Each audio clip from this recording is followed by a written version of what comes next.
大家好，歡迎嚟到好味道好味道 Maze Delicious 嘅頻道。今次去試咗呢一個海南雞套餐啊，仲有老火湯。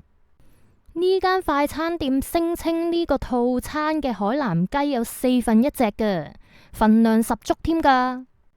咁梗係要去試下睇下係唔係啦。其實之前都介紹過呢間快餐店嘅厚切大豬扒套餐，唔錯噶。所以今次又嚟呢間試下啦。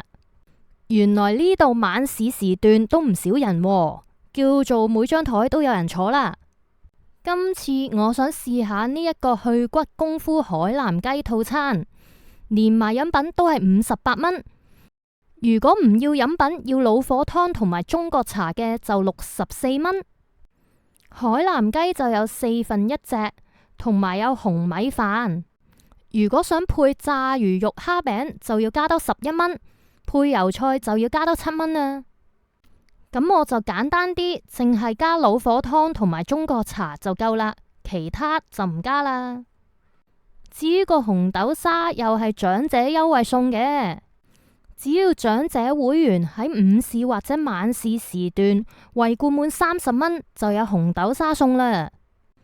呢個老火湯其實都幾大兜。入面啲配料都幾足噶，有粟米、有雞腳、有瘦肉、有紅蘿蔔、蟲草花。嚟到嘅時候都係熱辣辣噶，所以都幾好飲噶。加多6蚊唔要熱飲，換呢個老火湯同中國茶，都確實係一個唔錯嘅選擇。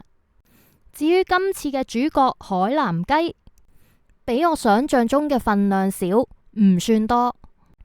但係佢就聲稱呢度有1/4隻雞，佢就俾咗雞翼同埋雞胸嘅位置我。其實份量都可以接受，但係佢隻雞就應該係細隻啲，因為我喺西九龍中心食過嘅海南雞飯，我都有介紹過噶。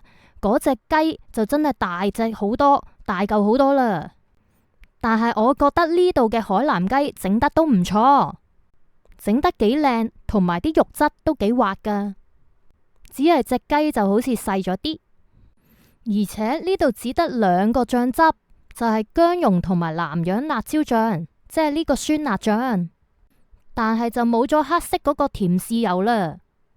其實我個人都幾中意黑色嗰個甜豉油噶，所以我就覺得佢有少少失色啦。而喺個底墊住嘅就係一啲醃製物，好似酸蘿蔔嗰啲。都有10條8條嘅四季豆，咁就唔使食得太寡啦。至於個飯就係紅米飯，高纖就有營養啲。我覺得啲飯就有啲乾啦，但係就粒粒分明嘅。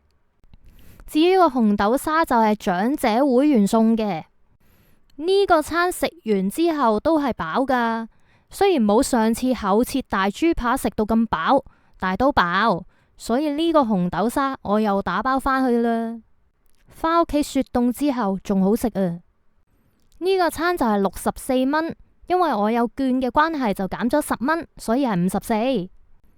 其實我覺得60幾蚊都唔算太貴，因為個老火湯真係超正啊！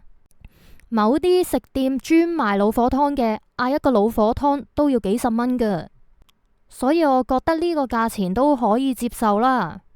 而且個海南雞都算好食，不過我就覺得細隻少少啦，佢大隻啲就會靚啲咯。今次就講到呢度啦，下次見，拜拜。如果大家喜歡我呢個頻道，或者想得到更加多抵飲抵食、好玩好食，甚至乎中伏嘅資訊，歡迎你留言、讚好、分享開去。同埋訂閱我呢個頻道，多謝各位支持。